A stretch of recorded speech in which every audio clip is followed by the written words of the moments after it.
slightly newer social activist, but no less accomplished. So Zain is actually the founder of RandomAlphabets, which I think is a very cool name, by the way.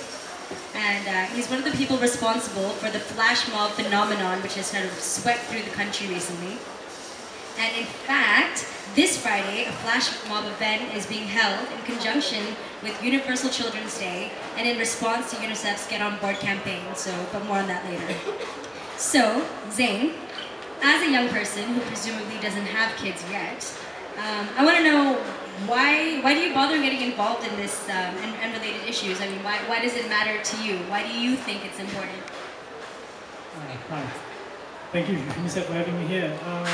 The flash mob is on Saturday, 20th November, Saturday, not Friday. Sorry, my apologies. It's okay. Women forget things that come from me all the time. Okay, why I think it's important. Yeah, we'll get to that.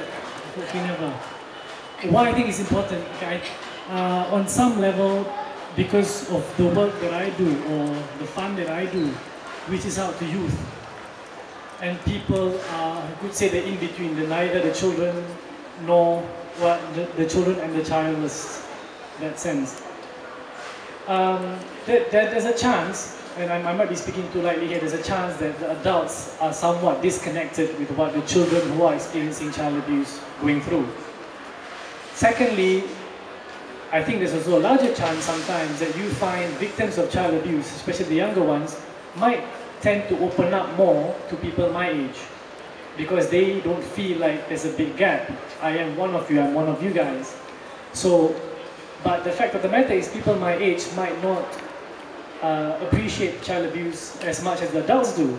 So you got the kids coming talking to people my age, but they don't know what child abuse is about, but the parents who know child abuse, what child abuse is about, the kids are not coming to them. So on that level, I feel like it is important for people my age to understand and appreciate the gravity of the situation. Secondly, you've got to keep in mind that people my age, mostly I assume, have yet to have children. Now, when you have yet to have children, you might tackle this issue in slightly different light.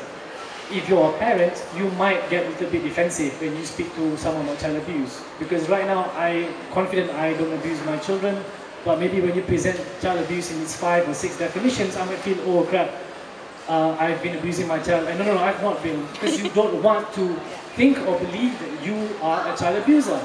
But in truth, you could be. So don't think about tackling that group, the parents who already have children who may or may not be abusing their child in subtle ways. But look at the group of my age that has yet to come into that level, and then they can, I suppose, analyze or see the issue in a very different perspective. So that 2, 4, 8 years later, when they do have children, there's a strong chance that they will treat their children very differently because of what they go through now, this information that they're getting now. So that's why I think these people my age are somewhat relevant to this issue, despite them not having children, and despite them probably going past that age where they are usual victims. All right, thank you very much for that, Zain. So it's kind of like building the foundation of good parenting in the future. So like ABC building blocks. I get it, RandomAlphabets. Very